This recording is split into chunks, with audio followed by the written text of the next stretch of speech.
Hey guys, good morning. কেমন আছো তোমরা সবাই? আশা করছি সবাই খুব ভালো আছো। প্লেন যাচ্ছে। সবাই খুব ভালো আছো, আমিও ভালো আছি। তো আমার নতুন একটা ভিডিওতে তোমাদের সবাইকে জানাচ্ছি অনেক অনেক অনেক স্বাগত। তো আজ আমরা যাচ্ছি মামা বাড়ি, আর মামা বাড়িতে আজকে কি কি করব সেই ব্লগ তোমাদের সঙ্গে শেয়ার করব। তো চলো ব্লগকে কন্টিনিউ দেখতে থাকো। আমরা কিন্তু একদমই সকাল সকাল বেরোতে আজকে পারিনি, কারণ আজকের ওয়েদারটা ছিল ভীষণ খারাপ। মেঘলা আকাশ, সাথে প্রচণ্ড পরিমাণে ঠান্ডা, আর এত পরিমাণে শীতের জামা কাপড় সব কিছু খাটিয়েছিলাম, রাস্তায় আর ভিডিও করার আস্পর্ধাও হয়নি, কারণ হাতগুলো এমনিই মনে হচ্ছিল বরফ হয়ে যাচ্ছে। মামাবাড়ি এসে অল্প সময়ের জন্য রৌদ্রের দেখা মেলাতে খানিকক্ষণ রৌদ্রে বসে নিয়েছিলাম, আর ওই সঙ্গে মামি করছিল দুপুরে রান্না বান্না। তাই আমরা ভাবলাম রাতের পিকনিকের জন্য যে চিকেন আনা হয়েছে সেগুলোকে দুই বউ মিলে আমরা ধুয়ে নিই। আর এখানে ধুতে বসে ননদিনী রায়বাঘিনী আমাদের ভিডিও করে দিচ্ছিল। আর দেখেছো আমার অবস্থা, আমার চুল খুলে যাচ্ছে, তবু আমার বক বক আর হাসি থামছে না। আসলে কথা বলাই তো জীবন, তাই না? খাওয়া দাওয়ার জন্য মামি একা হাতে এখানে অনেক কিছু রান্না করেছিল। ফুলকপি দিয়ে মাছের ঝোল থেকে শুরু করে ডাল, সব কিছুই ছিল দুপুরের খাওয়া দাওয়ায়। আর ডাল হলে না, আমার খাওয়া দাওয়াটা বেশ জমে যায়। আর আমার ভিডিওগুলো আজকে হয়তো খুব সাজানোভাবে না, কারণ সেইভাবে ভ্লগ আমার করা হয়নি। তবে এই ছোট ছোট ঘটনাগুলো না, যখন ইউটিউবের মধ্যে থাকে, পরে আমি এই ভিডিওগুলো দেখি, বেশ ভালো লাগে। বিকেল হতেই আমরা সবাই মিলে ঠিক করেছিলাম একটু ঘুরতে বেরাবো। এখানে কোনো প্রসিদ্ধ শিবতলায় যাওয়ার কথা হলেও পরে আমাদের স্থান পরিবর্তন হয়ে ফেরিঘাটে যাওয়া ঠিক হলো। তো মাও এখানে অনেক বছর পরে আবার গেল। মার নিজের বাড়ি হওয়া সত্ত্বেও এখন আর এখানে আসলে যাওয়া হয়ে ওঠে না। আসলে মা আসে হয়তো মামাবাড়ি একটা দিনের জন্য, এই কারণেই। তো তাড়াতাড়ি করে ঘুরে আমরা আবার বাড়ি চলে আসলাম। আর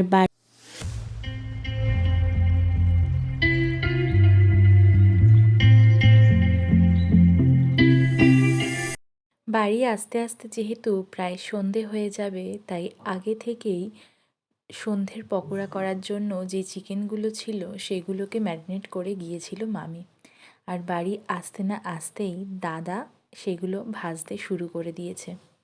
সবাই গোল হয়ে বসে এই পকোড়া খাওয়ার যে স্বাদ বা যে আনন্দ, তা আমার এই ভিডিওতে কিংবা আমার ভাষায় আমি কোনো মতেই প্রকাশ করে উঠতে পারবো না। প্রতি বছরই আমরা চেষ্টা করি পিকনিক করার, কিন্তু কোনো না কোনো কারণেই হয়ে ওঠে না। তবে এবার আর কোনো রকম বাধা বিপত্তি না মেনে আমরা চলে গিয়েছিলাম মামাবাড়ি। দেখো, কথা বলতে বলতে দাদার পকোড়াগুলো ভাজাও প্রায় হয়ে এসছে। এক ভাগে ভাজা প্রথমে হলো, এখনও কিন্তু রয়েছে অনেক চিকেন, যেগুলো আস্তে আস্তে ভাজা কাঁচা পেঁয়াজ সাথে পরিবেশন করেছিলাম। মামি আমাদের সবাইকে কুকারের মধ্যে করে দিচ্ছিল, খেতে কিন্তু জাস্ট ওয়াও হয়েছিল।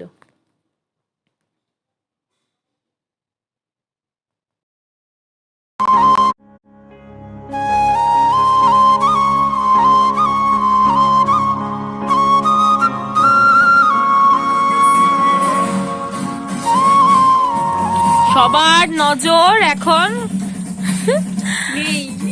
ওইখানে। আক্রমণ।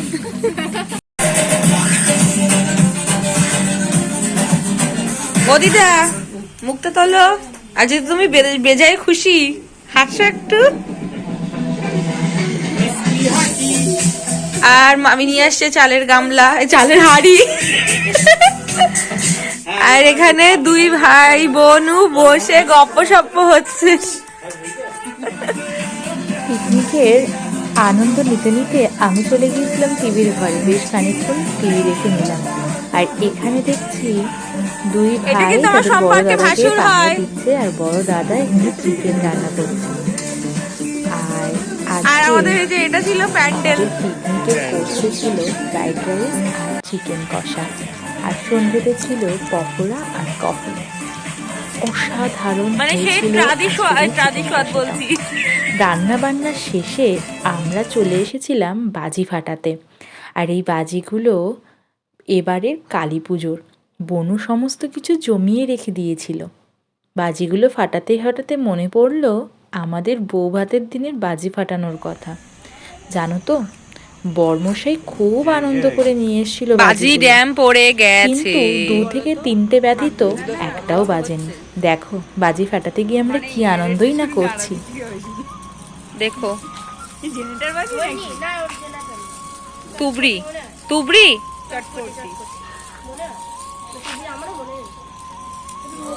ওরা দেখ কিছু হবে না।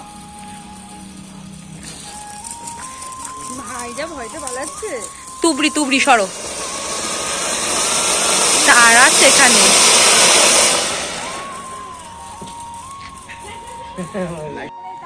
এখানে আমরা প্রত্যেকে দাঁড়িয়ে আছি বাজি বাজি প্রদর্শনী দেখবো তাই।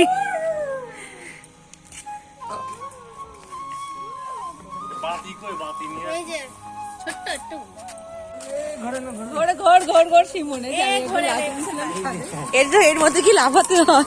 মামি নাইকি পুড়ে যাবে।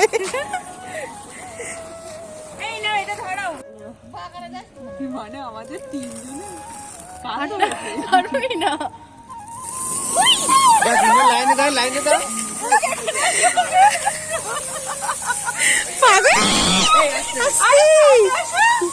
গায়ে দিও না।